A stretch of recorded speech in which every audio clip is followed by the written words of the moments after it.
Selamat datang di Rumpi Kastrat. Jadi Rumpi Kastrat kali ini akan ngomongin seputaran masalah Bupati Klaten di akhir bulan lalu, yang dimana ia menggunakan bantuan hand sanitizer dari Kemensos, namun di atas namanya dia. Bisa-bisanya di tengah pandemi ini ada yang menggunakan hal-hal yang seharusnya tidak digunakan atau mengalokasikan seperti itu demi kampanye. Jadi tidak usah banyak basa-basi, mari kita tonton obrolan kali ini. Jadi malam hari ini kita mau ngebahas soal masalah Bupati Klaten yang kemarin itu akhir bulan April tuh yang rame banget ya.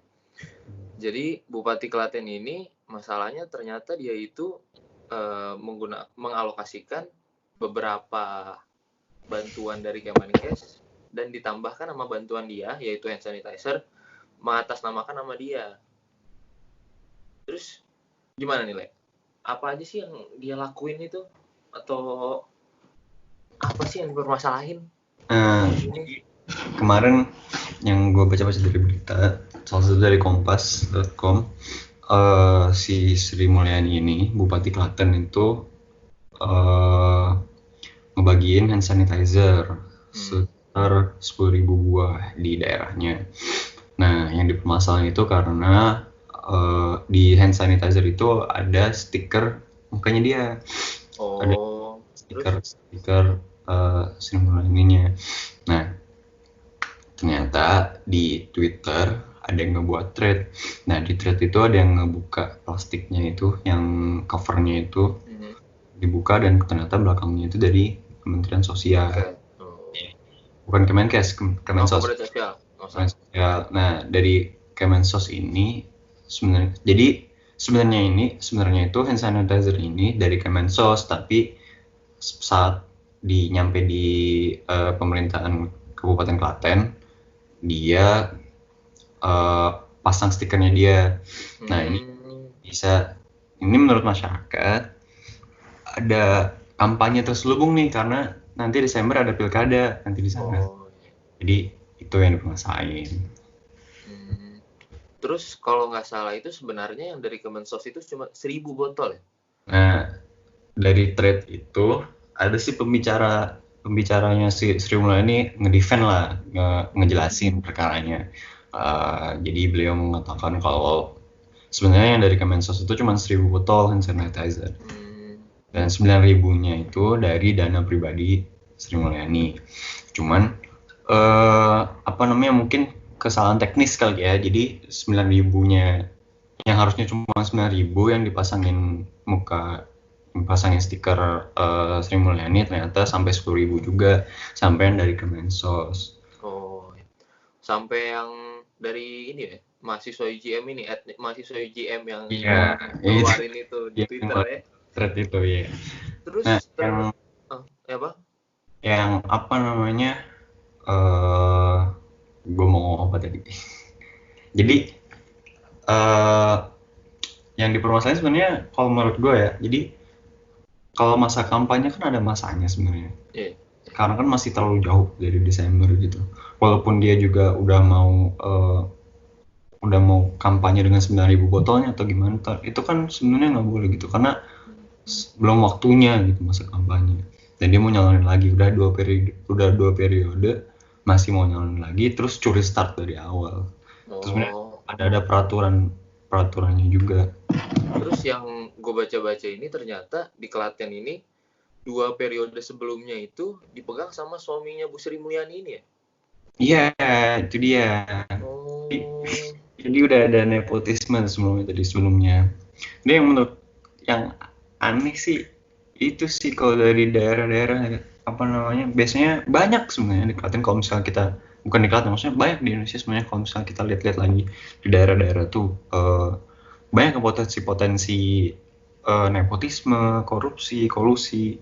Banyak, contohnya kayak kemarin di kampung halaman gue di Batu, di Malang, di kota Batunya, lebih tepatnya, di wali kotanya ini udah menjabat selama dari gue kecil lah, pokoknya udah 2 periode udah. Nah pasti periode ketiga. Kenapa si wali kota ini dipilih terus, si Pak Edi Rumpoko ini dipilih terus karena berhasil mengembangkan kota Batu gitu, jadi kota wisata Batu gitu. Dulu yang cuman kebun apel segala macam. Sekarang jadi ada Jatim Park 1, Jatim Park 2, Jatim Park 3. Istilahnya kayak udah jadi Bandungnya Jawa Timur lah gitu. Oh iya.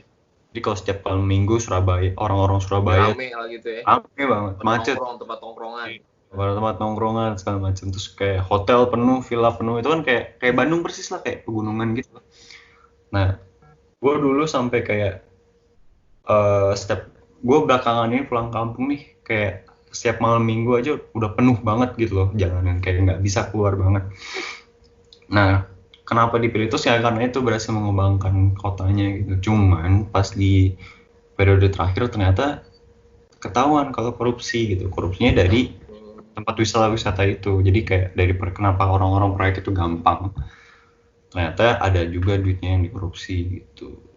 Dan jadi kayak di daerah-daerah itu potensinya banyak yang kayak ini karena masyarakatnya banyak yang belum paham banget. Berarti mereka tuh cuman terpaku sama image dari ininya ya, rata-rata dari si orang yang bakal mencalonin ini ya. Ya, yang rata-rata pengaruh sama image gitu. Terus pas ketika Pak Edi Rumpoko ditangkap sama KPK juga, kena OTT, yang naik besoknya istrinya. Berarti Gimana berarti yang melatar belakangi dari Bu Sri ini kemungkinan ya, yang melatar belakangi Bu Sri ini buat mengirim dana bantuan dengan foto dia itu buat itu ya, menaikkan image dia supaya orang-orang banyak yang tahu dia, terus wah ini kayaknya nih orang nih baik nih. Buat kampanye lagi. Jadi kayak orang kalau udah enak di kekuasaannya pasti kayak nggak mau turun dong. Kayak dia pasti pakai segala cara buat gimana caranya mereka naik gitu loh. Jadi kayak kita lihat dulu zaman dulu Soeharto, Pak Soekarno juga sebenarnya di dark side-nya Pak Soekarno sama Pak Soeharto kan sama sebenarnya. Jadi kayak nggak ada yang mau meninggalkan tahtanya gitu. Nah mungkin si Bu Sri Mulyani juga sama gitu, alasannya gitu. Jadi kayak nggak mau turun dan berusaha banget buat menangin pilkada lagi dengan kasus ini ya. Kasus ini mulai kampanye lebih dulu gitu. Dan ternyata itu bukan hanya dia mulai kampanye ini juga jadi masalah ya. Ternyata dengan yang 1000 botol itu yang dari Kemensos terus dilabelin dia itu bisa terkena hukuman. Hukuman penyelewengan anggaran, karena itu kan sebenarnya anggaran dari pemerintah tapi digunakan buat jadi kampanye. Nah, di sini tuh udah dijelasin di pemerintah melalui Perpu nomor 1 tahun 2020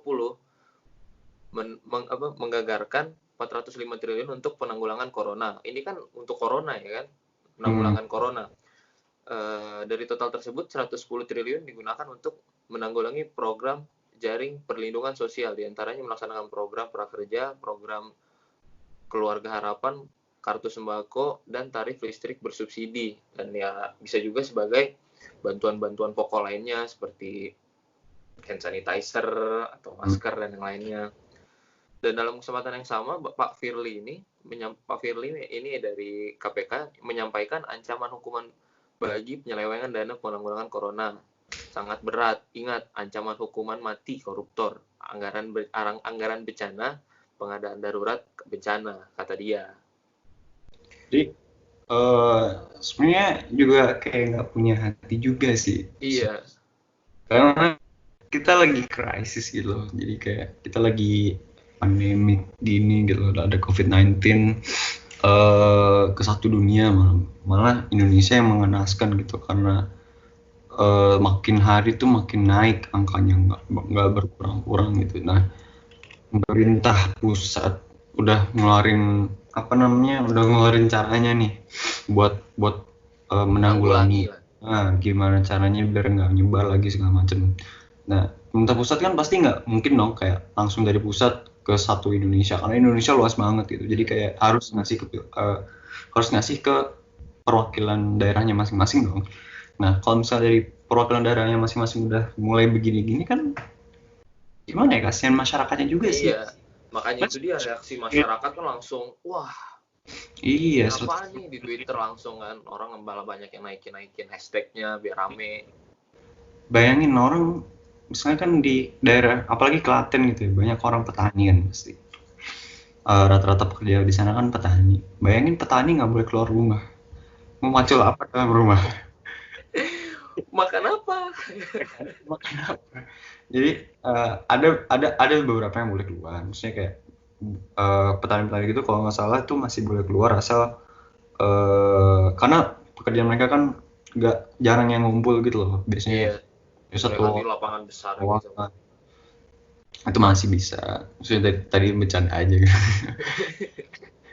Terus Ya maksudnya kan banyak orang yang bukan petani doang gitu loh, kayak tukang ojek lah iya, atau apa namanya pekerja-pekerja pabrik kan mereka diberhentiin semua gitu. Makanya sebenarnya nggak sih itu lebih ke pekerja swasta sih. iya Kan kalau ya, pekerja negeri itu kan ya mereka digaji pemerintah toh.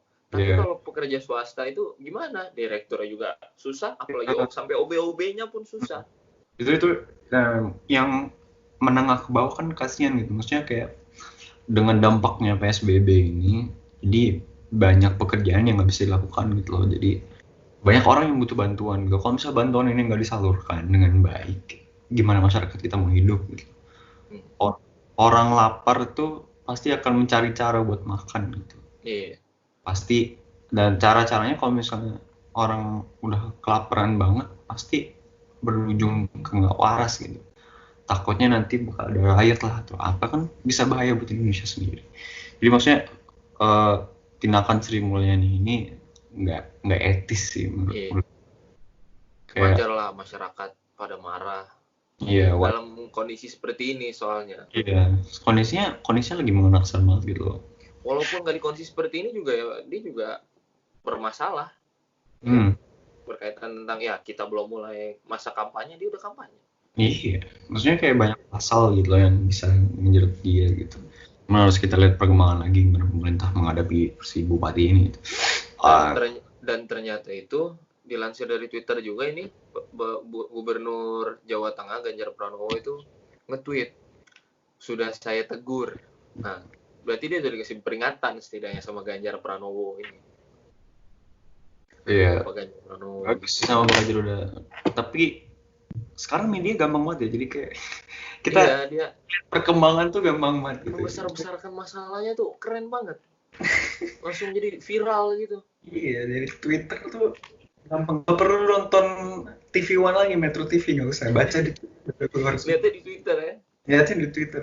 Bahkan tadi Kompas juga ngutip threadnya kan dari Twitter juga. Iya. Ya, bahkan sampai berita-berita nasional gitu ngambilnya dari Twitter juga. Tapi cara ini sih sekarang lebih ampuh karena orang-orang juga lebih banyak baca di situ sih. Iya. Dan apa namanya? Orang juga udah mulai jarang yang nonton TV gitu loh.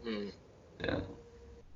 Dan si bupati ini justru lebih ketahuan sama masyarakat awam gitu daripada sama media kan. Karena media viral, karena lebih cepat viral dia kalau di sosial media dibandingin daripada televisi kan. Reporter susah gitu buat keluar juga bekerja deh. Kan sekarang nggak ada pembatasan jalan apa, ada pembatasan gerakan gitu. Susah buat reporter kerja juga langsung ke sana.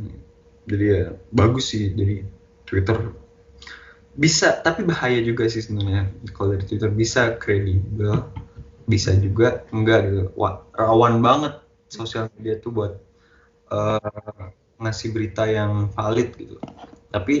Tapi nggak menutup kemungkinan buat Twitter ini bisa jadi bahan sumber yang valid. Harus kita selidiki juga dia dapat dari mana, buktinya apa. Kayak ini kan buktinya langsung fotonya gitu, kayak iya langsung fotonya. Langsung dibuka ternyata bantuan dari Kemensos gitu. Ya kembali lagi menurut gue paling nggak etis banget sih dari bupati, seorang bupati gitu, nggak mengayomi rakyatnya sama sekali. Dan ternyata masalah ini diakhirkan cuma dengan di Twitternya Pak Ganjar Pranowo itu menegur saja ya, tapi nggak ada kejelasan lain ya setelah dari itu. Iya, mungkin berita belum melihat tindakan lanjutnya gimana, dikasih pasal kah atau terkena pasal kah atau apa, kita masih belum lihat, maka kita masih menunggu perkembangannya. Oke. Terima kasih Le atas ngobrol-ngobrolnya soal Bupati Klaten ini ya. Oke, siap. Terima kasih atas bantuannya segala macam ya. Sip. Stay safe semuanya. Oke, stay safe juga Le.